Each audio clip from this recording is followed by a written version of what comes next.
Έχουμε το Σωτήρη Ευαγγέλου, το σεφ. Θα μιλήσουμε λίγο για την παραδοσιακή κουζίνα. Παλιά, το χειμώνα, στα στενά σοκάκια του Τερνάβου, τότε που ο αέρας μύριζε ξύλο και τα σπίτια οικογενειακή θαλπορή, υπήρχε αυτό το φαγητό που ζέστενε τις καρδιές και χόρτενε τους ανθρώπους. Τα πιάτα σου έχουν τα βιώματά σου. Ναι, είναι πιάτα και τα οποία τα είχα γνωρίσει από μικρή ηλικία, τέλος πάντων, και από το σπίτι μας και από τον περίγυρό μας. Τα έχω δουλέψει κατά πολλά χρόνια σε διάφορες δουλειές που ήμουν από όταν ξεκίνησα αυτή τη δουλειά και σήμερα τα μεταφέρω και τα σερβίρω στον κόσμο όπως θέλω εγώ να σερβίρονται σήμερα. Με τις τεχνικές που ακολουθούμε στο μαγείρεμα, πώς πρέπει να είναι ψημένα τα κρέατα, τα λαχανικά, οι σάλτσες, οι γαρνιτούρες, όλη η λογική, όλος ο μπούστουλας. Γιατί δεν λέω εγώ ότι παλιά ήταν όλα τέλεια και σήμερα είναι όλα λάθος, αντιθέτως. Το καλό και το κακό υπήρχε και παλιά, υπάρχει και σήμερα. Το θέμα είναι να γνωρίζεις και να το αντιλαμβάνεσαι και να πράττεις ανάλογα. Υπάρχει δυσκολία στις σημερινές κουζίνες όταν θέλει κάποιος να παράξει παραδοσιακή κουζίνα, αλλά δεν έρχεται σε άμεση επαφή με τον παραγωγό.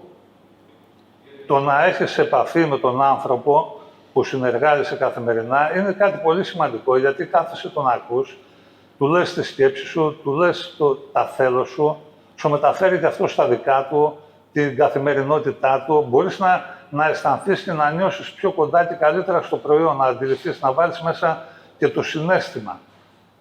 Πολλές φορές είναι εφικτό και είναι σίγουρα καλό. Δεν γίνεται όμως πάντα αυτό. Δηλαδή, εμείς που δουλεύουμε στην επαρχία και τα λοιπά, μπορεί να έχουμε μια μεγαλύτερη αυτό. Κάποιοι συνάδελφοι που δουλεύουν, ας πούμε, στην πρωτεύουσα και είναι και συγκεκριμένα σε μεγάλες δουλειές, μπορεί να μην έχουν τέτοια δυνατότητα και όλο αυτό. Αλλά, ξέρεις, πάντα υπάρχει επαφή και καλό είναι να βλέπουμε και να παρακολουθούμε και εμείς τις νέες προσπάθειες που υπάρχουν από τους ανθρώπους της υπαίθρου, οι οποίοι προσπαθούν να βγάλουν ωραία προϊόντα και ιδιαίτερα. Και βασικά μόνο το ότι είναι και ελληνικά, τι έχουν να κάνουν με τη δική μας φιλοσοφία, πρέπει να τους δώσουμε την ανάλογη σημασία και αν θέλεις να τους βοηθήσουμε κιόλας. Και να εξελιχθούν αυτοί και να έχουμε κι εμείς ωραία προϊόντα στα χέρια μας, για να μαγειρέψουμε και να κάνουμε ωραία και ξεχωριστά πράγματα. Γιατί τα προϊόντα είναι όλη δουλειά. Από τα προϊόντα ξεκινάει το καλό, το θετικό. Δηλαδή, για να κάνεις ωραία κουζίνα, πρέπει να έχεις ωραία προϊόντα. Και να πω και κάτι λαϊκό εδώ πέρα, και κόφτε το ίσως αν δεν σας κάνει, τα σκατά χαλβάς δεν γίνονται.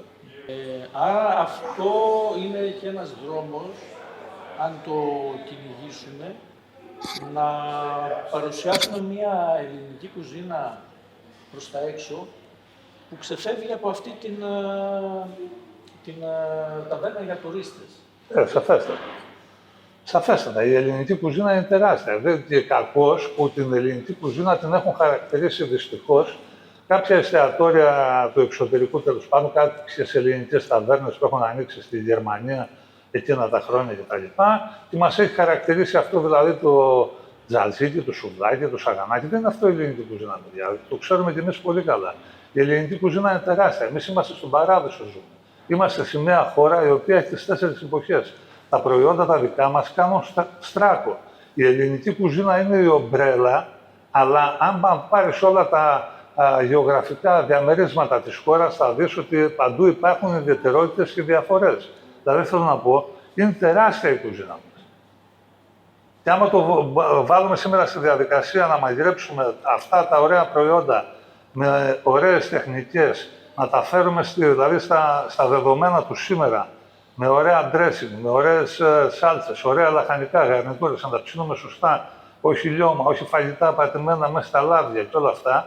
Δηλαδή, το ελληνικό φαγητό είναι από μόνο του μια πρόταση παγκοσμίου βεληνικούς. Όσοι έρχονται και επισκέπτονται τη χώρα μας, θέλουν να γνωρίσουν αυτό, τον γαστρονομικό πολιτισμό της χώρας, των Ελλήνων.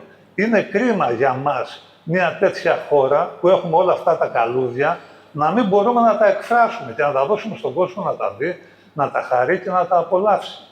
Και να εισπράξουμε κι εμείς αυτό που πρέπει κάποια στιγμή.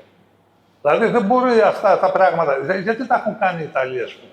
που είμαστε μια γειτονική χώρα. Γιατί αυτοί μαγειρεύουν με λίγα υλικά, εκφράζονται με λίγα υλικά, γιατί εκφράζονται με ωραία προϊόντα κτλ. Και εμείς δεν το κάνουμε αυτό. Γιατί εμείς, ας πούμε, να κοιτάζουμε τι κάνουν οι Γάλλοι, γιατί έχουν μια τεράστια ιστορία και μια μεγάλη κουζίνα, αλλά να εμπνευστούμε από αυτούς, να δούμε φιλοσοφία. Πώς το κάνανε αυτοί και εμείς δεν μπορούμε να το κάνουμε. Πώς να αντιγράφουμε συνταγές και να τις φέρνουμε εδώ και να τις λέμε ελληνικές. Η ελληνική κουζίνα για να βρει το δρόμο της και να καταξιωθεί, πρέπει να έχει να κάνει με την αλήθεια. Με το ποια είναι η ελληνική κουζίνα. Δεν μπορεί να είναι η ελληνική κουζίνα με προφορά γαλλική, ούτε σκανδιναβική, ούτε ισπανική, ούτε ιταλική, ούτε η ασιατική κτλ. Η αλήθεια είναι μία, όπως είναι και η ελληνική κουζίνα μία. Εάν θες να περάσεις μέσα από όλο αυτό το κανάλι και είσαι γαστρονόμος, πρέπει να δουλέψεις με τα προϊόντα μας, με τις τεχνικές σου, με τη μαγιά σου, με την ειδοφυΐα σου, με το ταλέντο σου και να παρουσιάσεις μια άλλη πρόταση, μια νέα. Το θέμα είναι να μπούμε και να δούμε την αυθεντικότητα η οποία θα μας οδηγήσει και στη μοναδικότητα. Γιατί αυτοί που ξεχωρίζουν σήμερα είναι αυτοί. Οι αυθεντικοί, αυτοί που έχουν ξεκάθαρη πρόταση, όχι μπερδεμένοι. Γιατί και εγώ, σαν νέο παιδί, δεν ασπαζόμουν αυτά που λέω σήμερα ή δεν μαγείρευα με τον τρόπο που μαγειρεύω σήμερα τα τελευταία 7 χρόνια, τέλος πάντων. Γιατί όταν είσαι νέος και τα λοιπά, πάντα θες να εντυπωσιάσεις, να δείξεις κάτι άλλο που ίσως να μην το ξέρουν οι άλλοι, εντός εισαγωγικών να καινοτομήσεις κτλ. Αλλά εντάξει, φίλε, τώρα αυτά τα πράγματα κάνουν πάνω. Δηλαδή δεν έχει λογική, ας πούμε, να πάμε στην άλλη άκρη τώρα να αντιγράψουμε κάτι να το φέρουμε εδώ. Που γίνονται τέτοια πράγματα εδώ πάρα πολλά. Δεν αναφέρω τώρα εδώ ονόματα και πράγματα και από εστιατόρια του εξωτερικού που πέσουν εδώ κατά κόρον και τα έχουμε κάνει τις μεγάλες ανακαλύψεις και αυτά. Πέσουν τα ταβάνια τώρα, μην μπούμε σε αυτή τη διαδικασία. Αυτές οι δουλειές για να βρουν το δρόμο τους και να περπατήσουν θέλουν μια οργάνωση από πίσω τους. Θέλουν μια μέριμνα. Υπάρχουν καταξιωμένοι συνάδελφοι στον χώρο οι οποίοι αγαπάνε τη δουλειά τους, αγαπάνε την ελληνική κουζίνα και προσπαθούν καθημερινά να κάνουν το καλύτερο. Δεν φτάνει αυτό. Άμα έφτανε, θα έχει γίνει.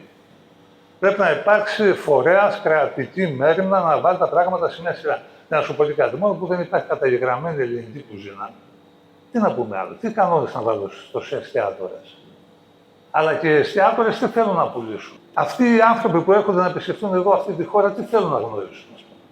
Την κουζίνα ποιανής χώρας, της Γαλλίας, της Δανίας, της Ισπανίας, ξέρω εγώ. Δεν έρχονται να γνωρίσουν την κουλτούρα εδώ των Ελλήνων, τον γαστρονομικό μας πολιτισμό. Όταν έρχονται στα ξενοδοχεία, γιατί μας ρωτάνε, παιδιά, πού τρώνε την τόξη να πάμε.